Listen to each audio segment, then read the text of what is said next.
Salam alaikum wa rahmatullahi ta'ala wa barakatuh. Dans cette vidéo, Inch'Allah, on va voir le deuxième type des sous-algorithmes. On parle des procédures.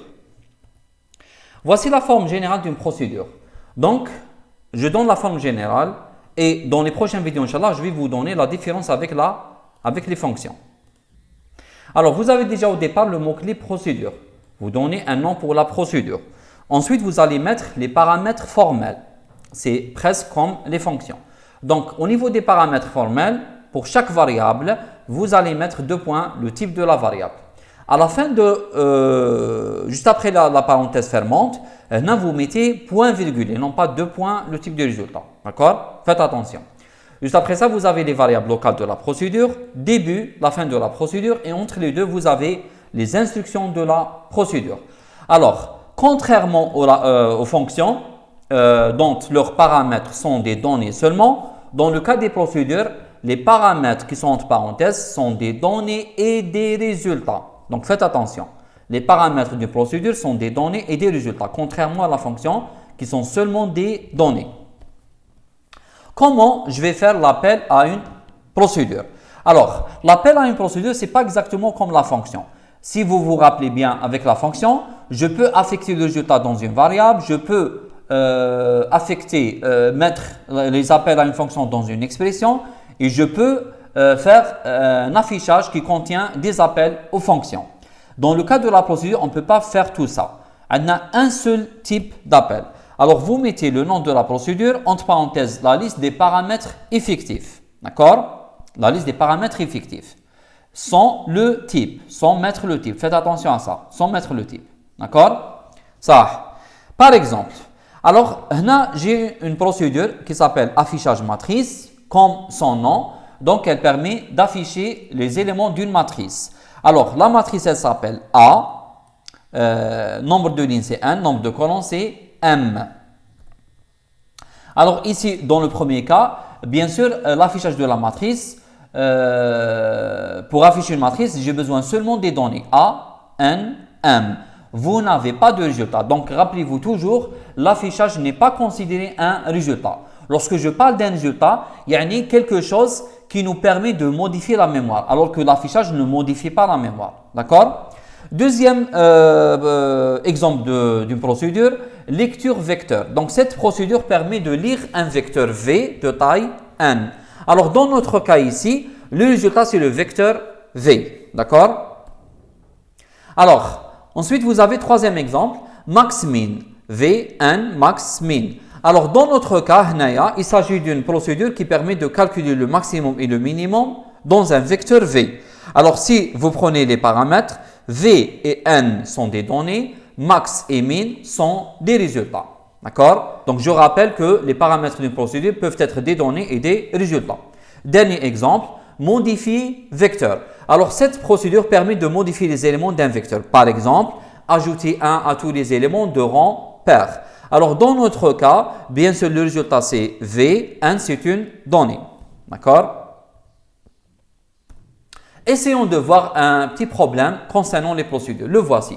Alors, on demande dans la première question d'écrire une procédure qui affiche les nombres pairs qui sont compris entre deux nombres entiers A et B, tels que B supérieur à A supérieur strictement à 0.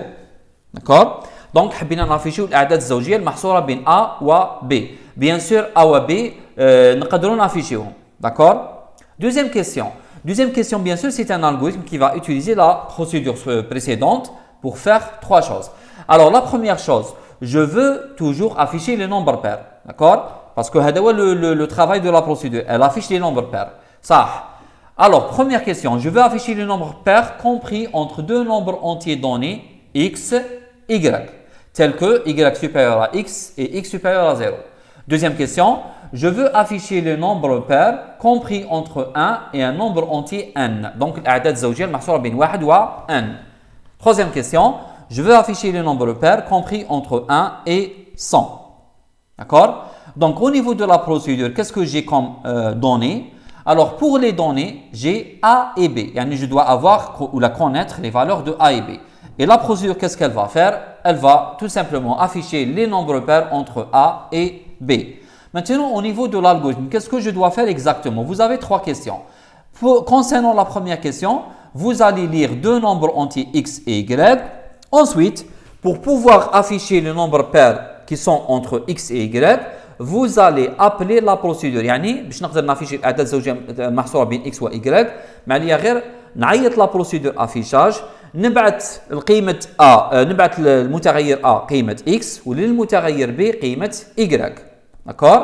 Donc قيمه x نبعثها لل a قيمه y نبعثها لل b et à ce moment la procédure تاعنا affichage elle va afficher tous les nombres pairs entre a et b qui ne sont rien d'autre que les nombres pairs entre x et y.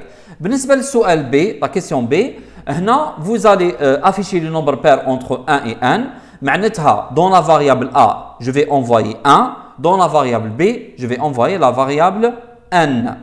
Troisième question, je vais afficher le nombre pair entre 1 et 100. Donc dans la variable A, je vais envoyer 1. Et dans la variable B, je vais envoyer la valeur 100. C'est clair? On va voir tout ça en détail. Je commence par la procédure. Donc, rappelons que la procédure se trouve juste après l'entête de l'algorithme. Donc, vous avez le nom de l'algorithme problème 1. Je déclare les variables de l'algorithme qui sont x, y et n. D'accord? Et je commence la procédure.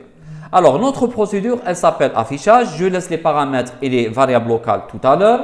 Je commence par le début. Ça.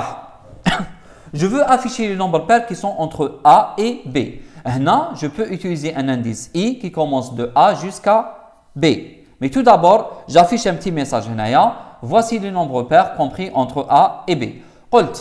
Pour afficher les nombres pairs entre A et B, je peux utiliser un indice i qui commence de A jusqu'à B et j'affiche seulement les nombres pairs.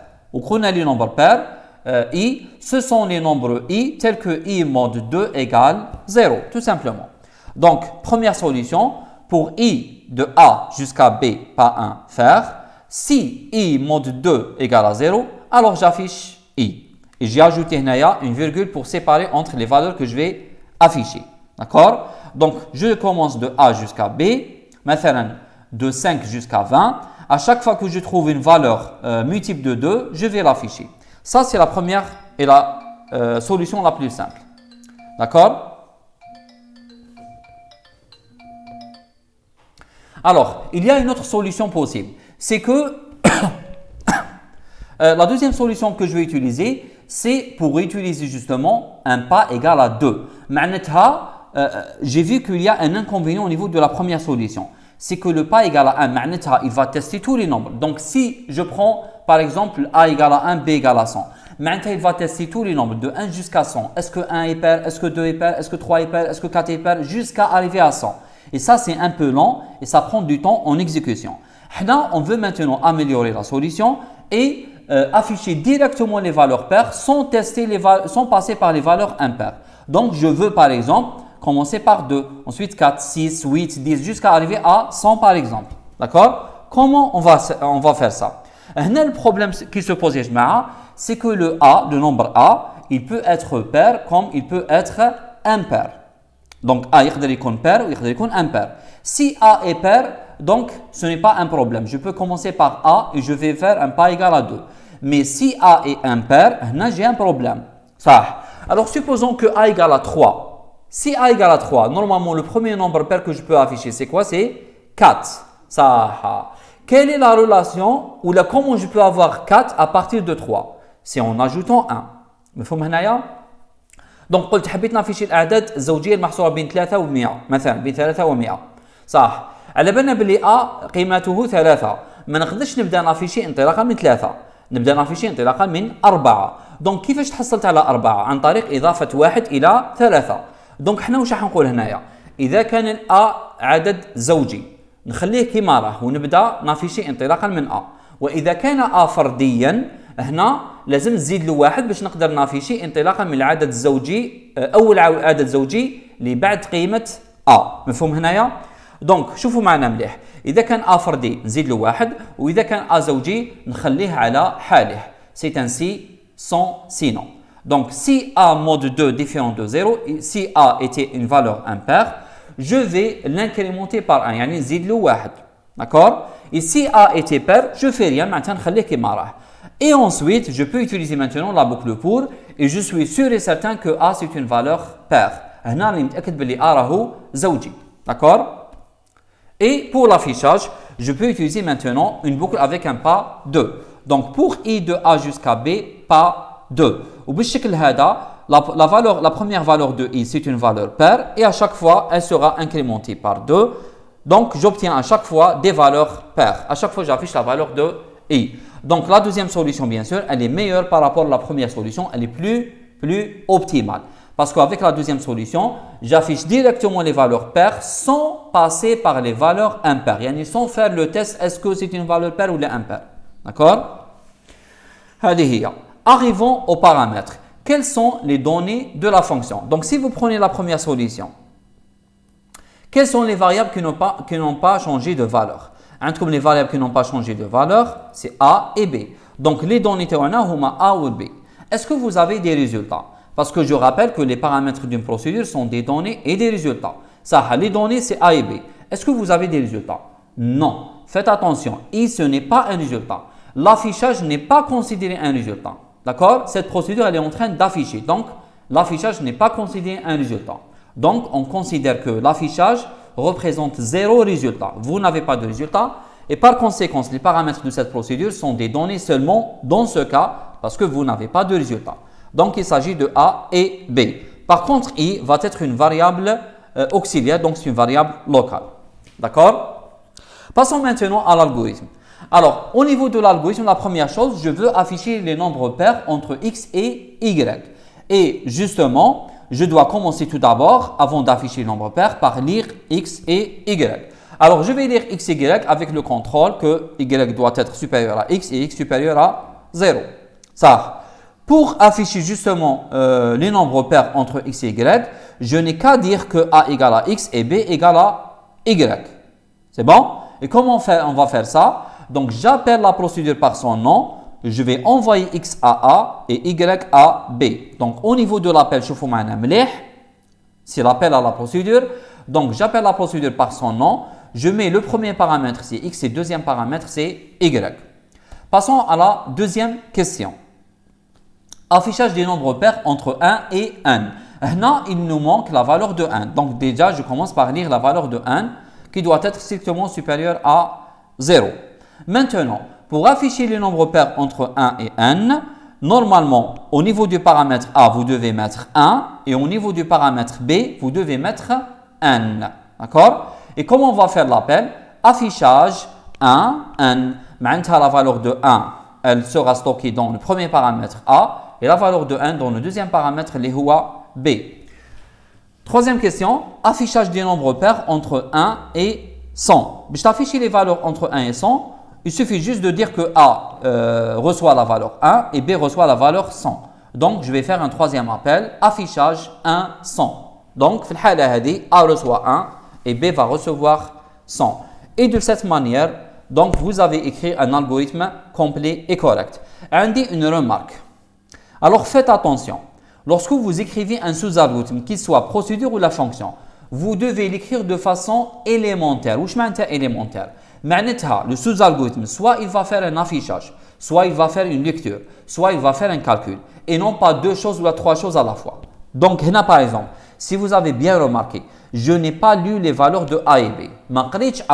Donc, j'ai fait juste la question demandée. Il y a afficher les nombres pairs entre A et B et j'ai affiché les nombres pairs entre A et B.